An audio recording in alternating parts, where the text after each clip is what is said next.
Buckingham Palace holds a unique place in Britain's heart. Its balcony is a focus for national rejoicing. The Queen's grandparents appeared there, so did her parents.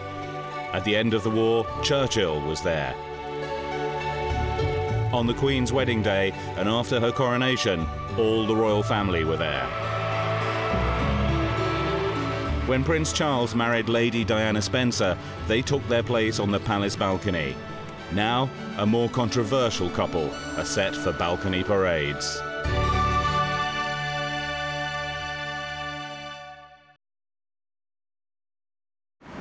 Crowds flocked to the palace on the Queen's official birthday in June to see the royal family celebrate with a balcony appearance.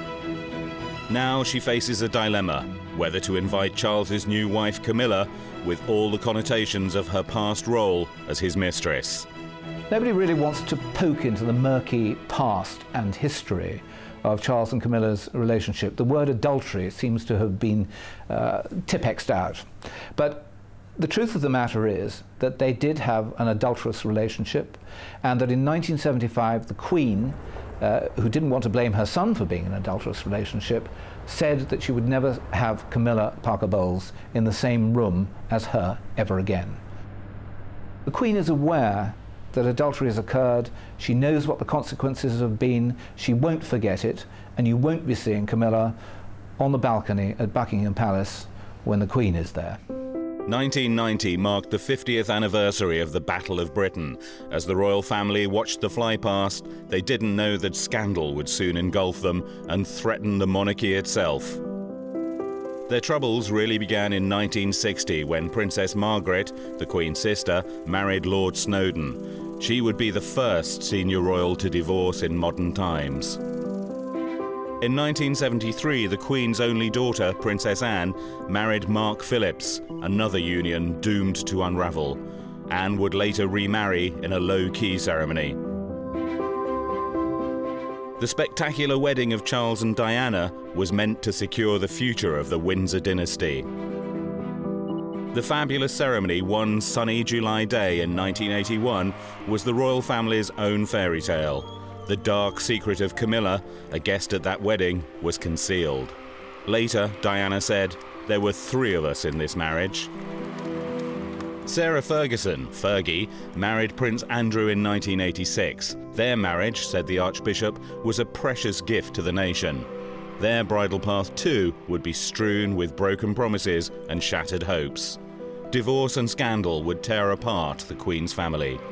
In the last 20 years, the British royal family has survived some pretty catastrophic events, and they have all in different ways put that future under threat. I think by marrying Camilla, Charles hopes that he is going to secure the future of the royal family. I'm afraid I can't agree with him. I think that by marrying Camilla, Charles is taking the royal family into dangerous new territory. Camilla is going to become the most senior woman in the country after the Queen.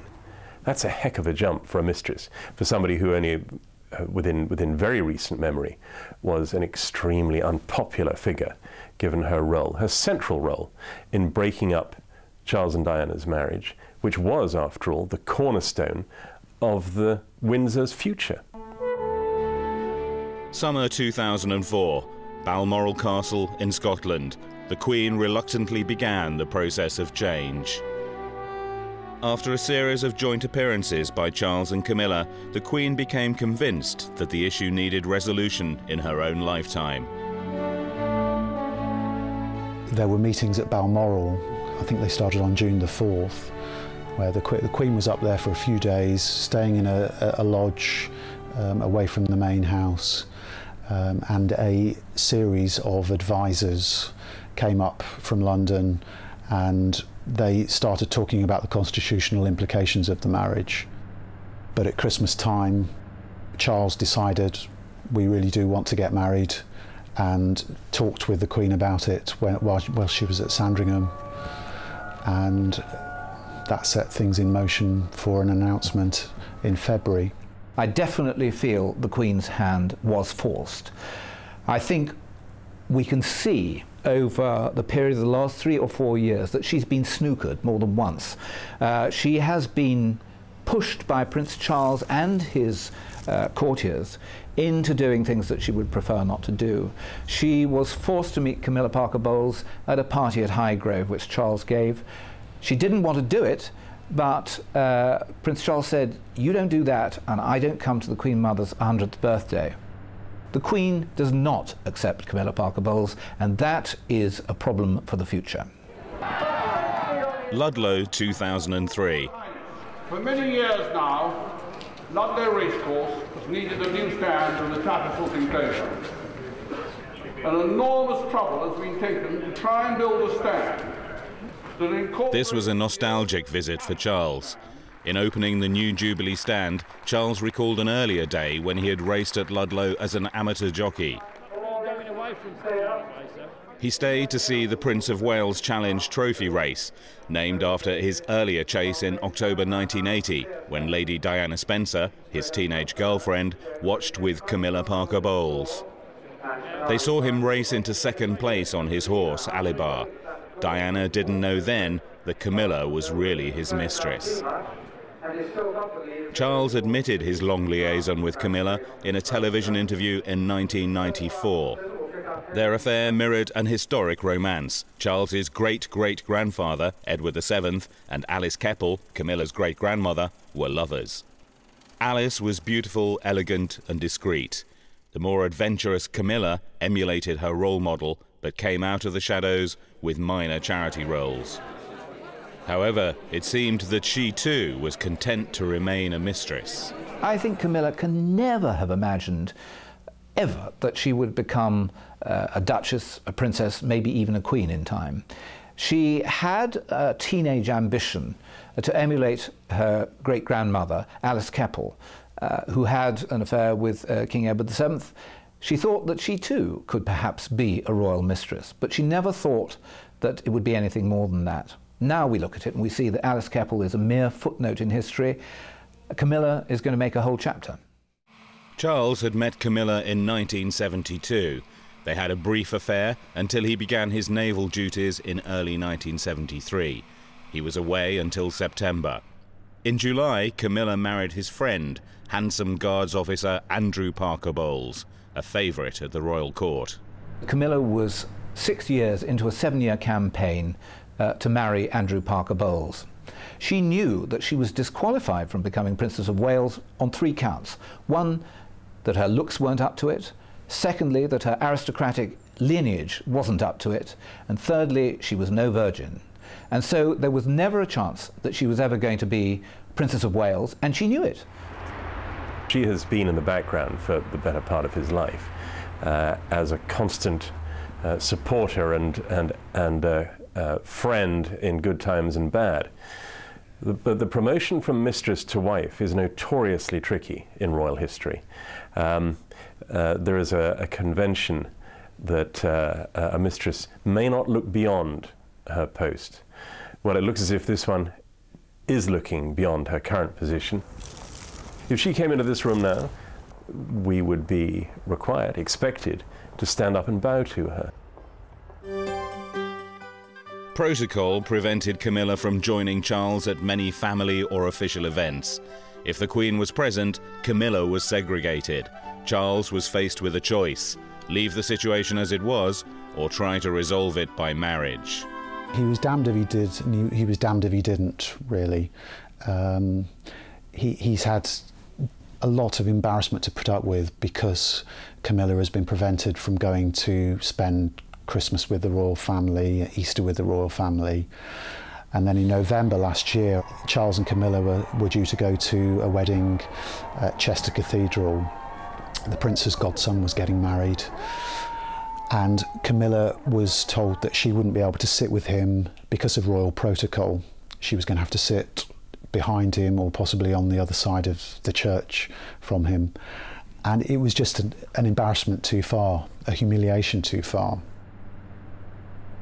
The thing about all of this, we talk about royal protocol as if it's set in stone, but really royal protocol is what the monarch of the day decides. And so essentially that's just the Queen showing her distrust and disapproval of the relationship. Queen Rania of Jordan's backing gave the couple the encouragement they needed for their first public kiss. Charles has tried for a long time to persuade the public, the church, and his own parents that he should make Camilla his wife. I don't think that Charles is impelled by a sense of duty to marry Camilla. I think this is something that he has devoutly wished for many, many years. It's he alone, and against a great deal of opposition from courtiers, from the Queen, from Prince Philip, who's been steamrolling through this idea that he could actually marry Camilla and get away with it. Now, we still have to see whether this gamble is going to come off, because a great proportion of the British public are really undecided as to whether this is going to be a good move or not. Just a year after Diana's tragic death, Charles claimed he has been tortured over Camilla. "I thought the British people were compassionate, but I don't see much of it," he complained to an author.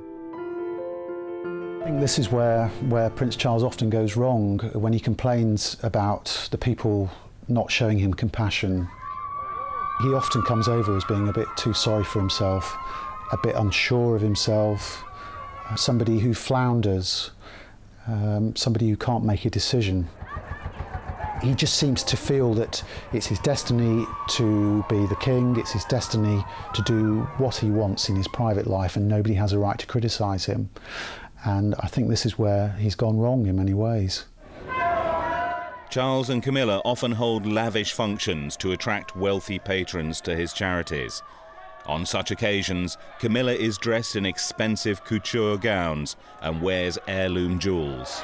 Like Alice Keppel, Camilla has become a woman of considerable substance. King Edward VII left his mistress, Alice Keppel, Camilla's great-grandmother, vastly wealthy when he died.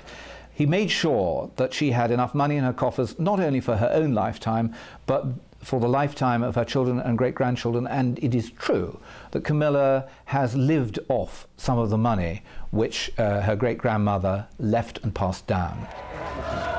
I think that Prince Charles, almost certainly looking to history, will have made exactly the same provisions, and Camilla will be very rich when he dies. Camilla will still have to endure comparisons with Diana. As Charles's fiancée, the teenage Diana was already an attractive girl with an eye-catching figure. Highly photogenic, she soon outshone Charles, who grew jealous of his glamorous young wife. To others, her visual appeal, together with her sparkling personality, proved an irresistible combination. She became a national asset, a roving ambassador for her country. Diana could flirt for Britain, and it is an underused diplomatic weapon. I mean, innocent flirting, which is what it was, can have a very disarming effect on the most unlikely people. And it was one of Diana's great talents, I think, that while she was very, very conscious of the need to carry out this sort of high-level diplomatic activity to the letter, and she was extremely conscientious about it, nevertheless, she could add her own bit of sparkle. And she did, over and over again. I mean, the President of Egypt, the President of the United States, the President of France, the President of Zimbabwe. He said, "She makes you feel good." And nobody thought that he meant that she made him feel virtuous. She gave him a good feeling. That was one of her jobs, as she saw it, to go around the world giving people good feelings, and that included presidents just as much as it included orphans and the victims of disease. I'm only trying to highlight a problem that's going on all around the world. She got out of her palace most days, and she got in her car and she went off and she did her job. And it was a very unusual job, and it was a very stressful one, but it could also be very rewarding. And the most rewarding part of it was usually the people that she met. And whether it was the East End of London or the East End of Lahore, if she met people with whom she could communicate, who needed her, who lightened her day, because the rest of her life was pretty gloomy, then that was a successful day. And she responded to that. That's what made her such a good princess. She was great at her job because she committed herself to it emotionally and mentally. Camilla Parker Bowles is in a very different situation. I think probably she must aim to attract acceptance, and maybe in the far distant future, affection too. But right now, even attracting acceptance is going to be a tough call. It's going to require a lot of things to go right, and it's going to require her to come across to the British people and to the wider world as a worthy successor to Diana. Camilla is a woman known for hunting rather than caring. Charles has presented her through a choreographed public relations campaign with little thought about her image. In my view, this is putting the cart before the horse. I think that what should have happened is that Camilla should have been introduced to the British nation. We know nothing about her. She's an enigma. She's hidden behind palace walls for longer than I care to remember. And she has never been out, pressed the flesh, talked to the British public, and allowed herself to be measured by their standards. The whole thing about having a royal family is that they pay their dues, they work for their living, they earn their living by doing good deeds, by helping charitable organisations. And Camilla does virtually nothing like that. She does a little bit of help for the Osteoporosis Society, but she's not seen to be helping anybody except herself. The British public, the world, has known of Camilla as a mistress. Now they're going to have to start thinking of Camilla as a queen. First, they're going to have to start thinking of her as a Princess of Wales, which is what, in effect, she will be. And then they're going to have to think of her as a queen. And even if she isn't going to be queen in the foreseeable future, that is how people are going to have to picture her. That is the image she's going to have to live up to. And I think it most unlikely that she is going to sell herself to the British public, to the world at large, as anything like a suitably regal figure commanding the sort of near universal respect that a head of state needs to have. Approaching 80, the Queen is admired throughout the world for her lifelong dedication to duty. However, there is one area where she might have done things differently. We now know through videotapes made in Diana's lifetime that she went to the Queen to seek help over Charles and Camilla, but the Queen refused to interfere. Diana decided to betray Charles and expose his affair. It's a real pity that so many chances to produce a happier outcome went begging. I was aware that there were opportunities for other members of the royal family to help Charles and Diana through the crisis that they faced, and in particular, help Diana. She was not a natural rebel. In fact, more often she yearned for reassurance and encouragement and guidance. Whether the words couldn't be found or whether Diana didn't hear them, she felt herself excluded from the royal organization. And while she wasn't a rebel, she wasn't a wimp either. And when, as she saw it, she felt outnumbered and conspired against, she was defiant. The Queen did not condone Camilla's conduct. The couple adopted a strategy of appearing together at events for his own charities, such as the Prince's Trust, but the Queen refused to allow Camilla to join Charles on official royal duties. The Queen was worried about upsetting more traditional supporters of the monarchy. She didn't want Camilla to be seen to be part of the family. But of course the wedding announcement has just exacerbated the problems really, and it's proved very, very divisive. Camilla retained a group of female friends who were almost ladies-in-waiting. Some, like Emily van Cutsem, joined her on exotic holidays. Emily has now fallen out of favour after a feud with Camilla. At the new royal court of Charles and Camilla, friends from skiing, hunting and polo want to hold sway. Among them is Charles's skiing friend and Camilla's staunchest supporter, Patty Palmer Tomkinson. She reunited them 4 years after Charles's marriage. She might be considered a queen-maker. Patty and husband Charlie's daughters, Santa, a romantic novelist, and Tara, a dedicated partygoer and reformed drug addict, are among the prince's social set. The Queen chooses less exuberant friends. For Charles, such public frivolity will have to end when he eventually succeeds his mother. For Camilla, adulation from her supporters needs to be tempered with constraint. It's said that Camilla is from good, middle-of-the-road English county stock. And it may well be that that transforms very happily into good royal stock as well. A lot depends on how she perceives herself, how she uses her new position. It's an enormously influential one. It rather depends, to be brief, on whether she takes herself rather grandly or whether she keeps a sense of proportion. Camilla will not use the title Princess of Wales.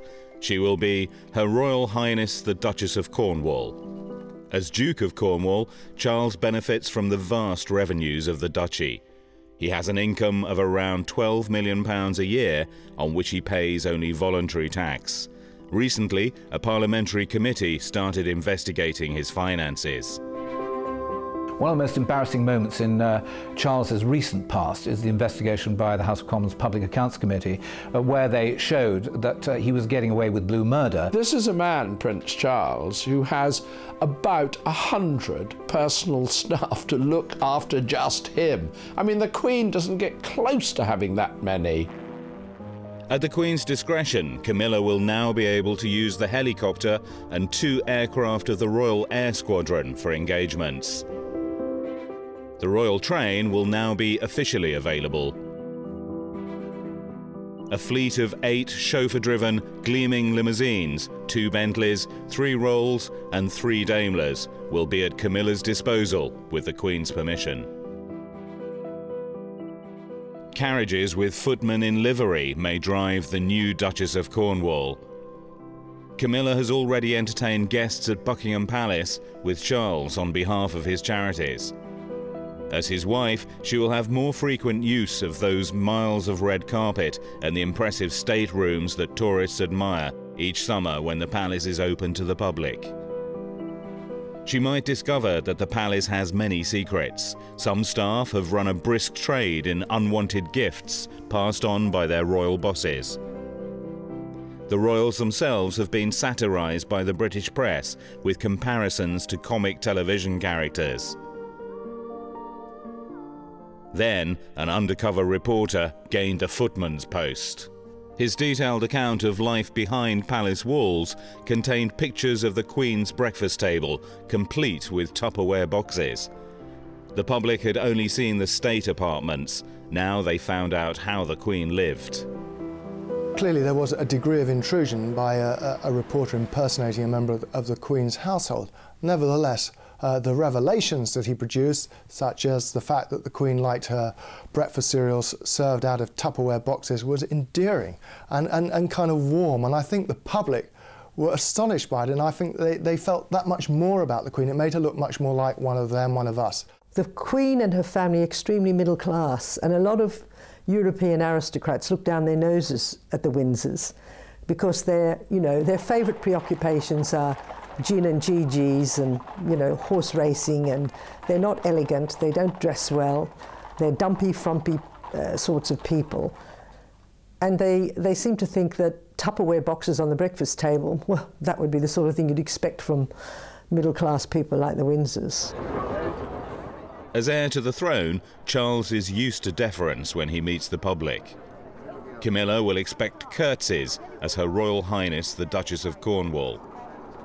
There was no protocol when she visited Chile alone to visit Lucia Santa Cruz, an old friend who introduced her to Charles in 1972. Camilla was besieged by paparazzi and chased by interviewers. From now on, the royal machinery will protect her from nuisance as well as danger. She will have bodyguards for private holidays. The Duchess of Cornwall will enjoy official tours courtesy of the British taxpayer. She will effectively be on the public payroll. Reconnaissance visits by Charles's staff will ensure that every aspect of foreign tours run smoothly. A protective cordon will screen her from intrusive questioners. Staff will make sure that she is never put in this position again. Her cars will be checked and kept under surveillance for potential kidnap or assassination attempts. Paparazzi will be kept at a distance, and backup vehicles will prevent them from following too closely.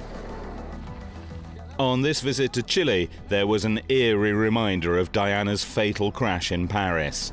Camilla too was chased into a tunnel by paparazzi.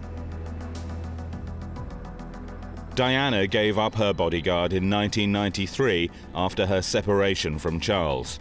She had to face rough treatment when she holidayed with just friends. Her former bodyguard believes that dispensing with her police protection led directly to her death in Paris after a car crash. It's my view that had Scotland Yard been in charge of that security that night, irrespective of any conspiracy theories or any plans to attack her or take her life that night, had the security been there, provided by Scotland Yard, you and I would not be having this conversation. I don't think she understood the degree to which her Scotland Yard protection officers made her life bearable. And I think her decision to dispense with them was rather petulant and was intended to prompt sympathy from people who pretty soon were able to see the consequences of her being unguarded. Ken Wharf was Diana's eyes and ears. He protected her at home and abroad from attacks by assassins and stalkers. A trained marksman, his casual air belied his own role as a potential bullet catcher. Whatever the occasion, no one escaped his scrutiny. If Camilla is to follow in Diana's footsteps, she will need another Ken to shadow her and keep the press at bay. Here in Egypt, Ken showed he was good at dealing with the press, allowing Diana the chance to pose for photographers before continuing her tour. On this trip, while she stayed at the ambassador's residence in Cairo, Ken kept guard while she took a dip in the pool. Diana was pretty streetwise, and she had, you know, very, very good peripheral vision. And I think it was her, actually, at the same time as myself, spotted some people on a roof on a high-rise building nearby. I was almost certain that it was the media that were taking pictures of Diana in the pool. All I did to help that was to try and obscure the shots that were being taken. Well, you know, it didn't always work, and that wasn't necessarily my role. But in fact, if you look at it from a security standpoint, it was actually not a bad thing to do. But of course, Diana was discussing it then and said, look, you know, what do I do here? Do I have to get out? I said, well, no, stay there, do what you want. She said, well, I never get any peace here, do I? I said, well, no, but that's part and parcel of being the Princess of Wales. There's not much I can do about it.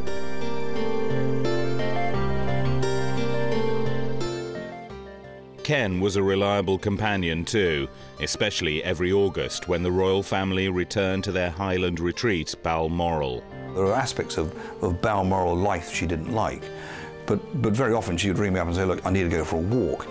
And I would go and we'd walk for miles along the River Dee, and that was her freedom. But I think there were many aspects of Balmoral that she actually rather enjoyed. Towards the end, of course, the relationship, it was just too close for home. You've got the mother-in-law and your father-in-law, and you're a bit on a limb there, and so she's rather dependent on speaking to members of her staff.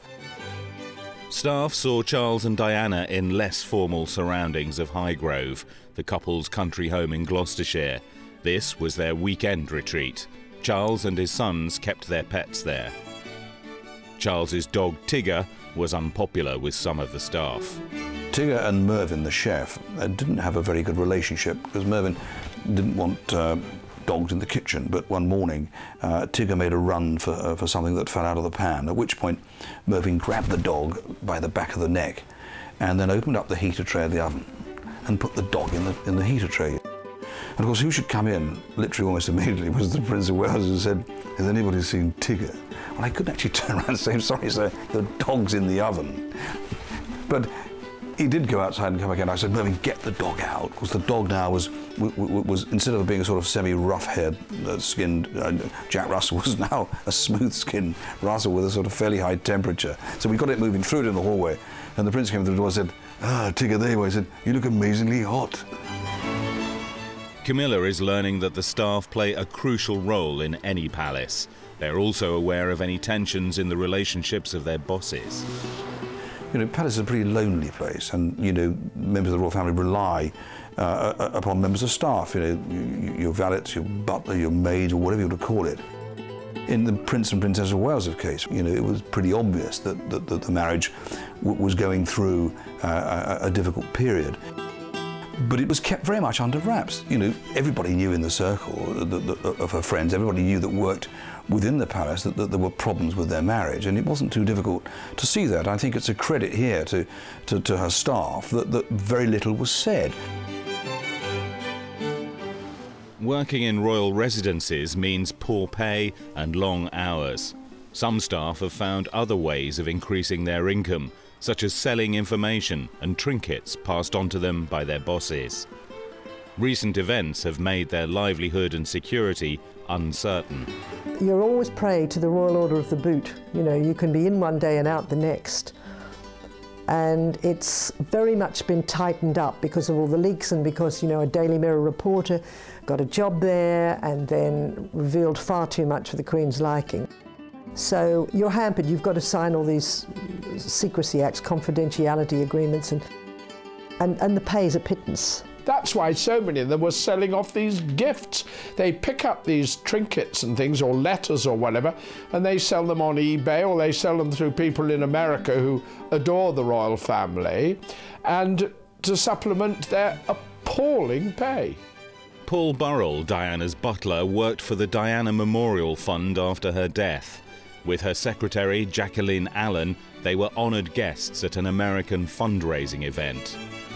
This gift to Burrell from Diana and other items was sold to raise money for good causes. A replica of the blue diamond necklace worn by Kate Winslet in the film Titanic raised over £1 million. Then it emerged that Burrell had stashed hundreds of the princess's belongings in his home. Charged with theft, he was tried at the Old Bailey. His court case was a fiasco. He was cleared when the Queen recalled a conversation in which he told her he was safeguarding some of the princess's papers.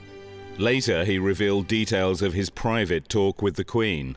The Burrell trial collapsed because it should never have gone ahead in the first place. I mean, they made a fundamental mistake. They were misled, the royals, by what was presented to them by the police. Had the Prince of Wales taken the advice that was proffered to him by a number of senior figures on his staff, to have met with Burrell, to hear with Burrell before the case began, he could have resolved it. Burrell was no threat to them, and all the material that Burrell had was buried in his attic. It wasn't going to be sold, it wasn't going to go anywhere, but it went ahead. He was prosecuted, and the trial collapsed like many of us knew it would do, because he had done fundamentally nothing wrong. Burrell then betrayed secrets about Diana, Charles and Camilla in a book. It was serialised with explosive headlines in a tabloid paper. He betrayed Diana, there's no two ways about it. The man who said for years he would never, never leak anything did it just to make money, because he was so upset when he lost his job and his home when Diana died. And he couldn't forgive the royal family. He went to see the Queen, begged her to let him stay on in Kensington Palace, and she said no. After Diana's death, her royal jewellery was returned to the palace. The princess had many heritage items, some, like this necklace, dating to the Queen's grandmother. The boys inherited most of Diana's jewellery that wasn't part of the royal collection, and they went and chose certain pieces that they wanted. I believe that Harry took her Cartier watch and William took her engagement ring. But obviously, her personal jewellery is being kept for them and their future wives. The tiaras that belonged to the Queen that she'd borrowed, which get handed down from generation to generation, would have gone back into the royal jewellery pool. The Duchess of Cornwall might well be seen wearing some of the royal gems, even some of the Queen's personal collection. Perhaps not the state diadem, a crown jewel, but there are 7 other sumptuous tiaras, including the Queen's favourite, the pearl and diamond tiara and the Russian fringe tiara. There are 15 important necklaces, scores of earrings, bracelets and rings in the collection, plus many other pieces from earlier queens. On their engagement, Charles gave Camilla a diamond ring which belonged to the late Queen Mother. It's worth £500,000. In 1901, after the death of Queen Victoria, Edward VII, Alice Keppel's lover, and his queen, Alexandra, were crowned. Alexandra wore a crown containing the fabulous Koh-i-Noor diamond, said to bring bad luck to a male owner.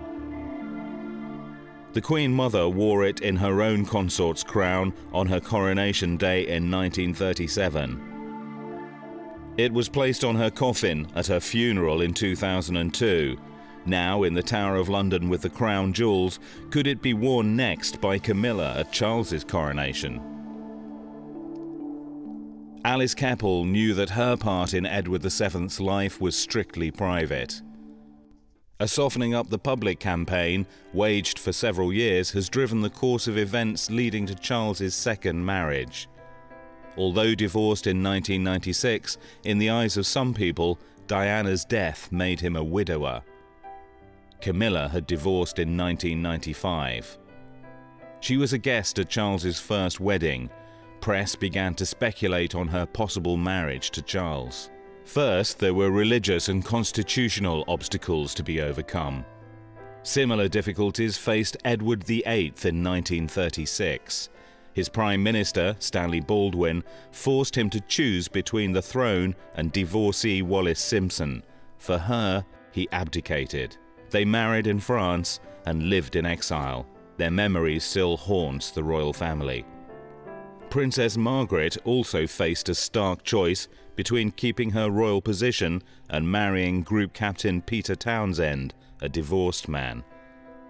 Margaret owed her loyalty to her sister, the newly crowned Queen, and had to abide by the prevailing standards of the 1950s. Princess Margaret didn't get married in 1953 because the government of the day advised the Queen that it would not be acceptable to the British public, largely because of the Church of England's reservations. In 1992, the divorced Princess Anne sidestepped the Church of England. She married Tim Lawrence at Balmoral's Crathy Church, under the easier rules of the Church of Scotland. George Carey, then the Archbishop of Canterbury, explored ways to allow Charles and Camilla to marry. The compromise of a civil wedding and a church blessing was made by his successor, Rowan Williams. The Church has had a very significant role in forcing Charles's hand in marriage. They have been very uncomfortable for a long time to see Charles and Camilla living, as they see it, in sin. They seem to be divided about it. There's one section of the Church that believes that people should be allowed a second chance of happiness, and then there's another group who believe that marriage is sacred and that the guilty parties in a divorce especially should not be allowed to remarry. So I can see that the sort of old guard in the Church of England would say, no, no, no, no, can't possibly marry them. Charles's civil wedding problems go back to 1836, when Queen Victoria was still heir to the throne. In 1840, the young Queen married her German cousin, Prince Albert, in a religious service at the Chapel Royal at St James's Palace.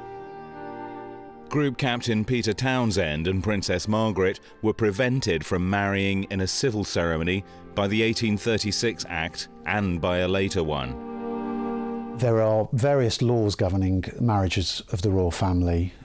We go back to the 1836 Marriage Act, the 1949 Marriage Act, which both appear very, very clearly to prevent members of the royal family from marrying in civil ceremonies. There's a danger that if this law isn't tested now in court, then future members of the royal family run the risk of getting married illegally and their spouses losing rights of inheritance. Unless the government changes the law now, somebody is going to prove that that marriage is illegal. It is legally contentious, and I'm afraid that's going to go into the history books. And for better or worse, and I fear it may be for worse, when people look back on this whole episode, the fact that it was legally dubious is going to be one of the things that they notice and don't like. Charles took advice from Britain's Lord Chancellor over the legality of a civil wedding. He was told that human rights legislation overturned previous laws banning the royal family from having civil weddings. The great thing about the royal family is they make it up as they go along. They can do anything they want. What they like to do is they like to cite precedent, and if they want to do something and it hasn't been done recently, they can say, oh, it was done in Henry VIII's time, it's done in Queen Victoria's time. If they haven't got a precedent, then they just make it up and say, oh, well, that's how it should be anyway. And the great thing is really that they get away with murder simply because they want to.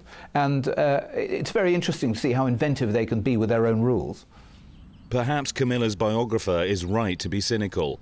It was also claimed that members of the royal family did not have to post their banns of marriage, but Charles was quick to do so in Cirencester, a town near his country home.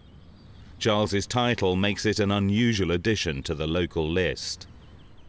By attending Sunday service at a parish close to Highgrove, he is trying to avoid a rift with the wider church over his civil wedding. Settling for a church blessing will not satisfy everyone, and some might not regard his marriage as valid. Soon after his engagement, Charles made an official visit to Australia without Camilla. He faced an unenthusiastic reception. His visit coincided with 2 new royal stars. Stealing the show were Crown Prince Frederick of Denmark and his Tasmanian-born wife, Princess Mary, a former Sydney estate agent. Her presence recalled an earlier visit in 1983 when the young Princess Diana made her first official tour of Australia. Diana and Charles received a rapturous reception. These were the glory days of the British royal family. Surely Camilla cannot hope for such popularity. I imagine that reaction to Camilla in Australia will be comparable to reaction to Camilla here, in that some people will think she's a good thing. Not many, I suspect. More people will think that she's no substitute for Diana, and that in fact, by taking Diana's place, Charles is showing a lack of respect for Diana. But the great majority will be more or less indifferent. Opinion polls seem to show that support for a republic is growing again in Australia, and when Australians are faced with the prospect of Charles becoming their next king with Camilla as his wife, support for a republic has grown even more in the opinion polls. Charles should also consider the reactions of all the 15 nations of the Commonwealth, where the Queen is head of state. I think the Commonwealth has been sadly neglected, not so much by the Queen, who takes her duty to the Commonwealth as head of the Commonwealth very seriously, but I know that Prince Charles is not as enthusiastic about his Commonwealth duties as his mother is, and I think it's a matter of great regret that the future of the British monarchy seems to be turning its attention rather more towards Europe than towards the remaining bits of the world which look to Buckingham Palace for a lead, for a symbolic head. Windsor Castle was announced as the venue of the wedding. Many royal marriages and christenings have taken place within its ancient stone walls. St George's Chapel was used in 1992 for a wedding attended by all the royal family. It was the marriage of Lady Helen Windsor, daughter of the Queen's cousin, the Duke of Kent. And in 1999, Prince Edward married Sophie Rhys-Jones at St George's Chapel. He is the only one of the Queen's children who is not divorced. The chapel is ornate and regally splendid, with the atmosphere of a cathedral. Charles' plans to marry there were dashed by a legal technicality.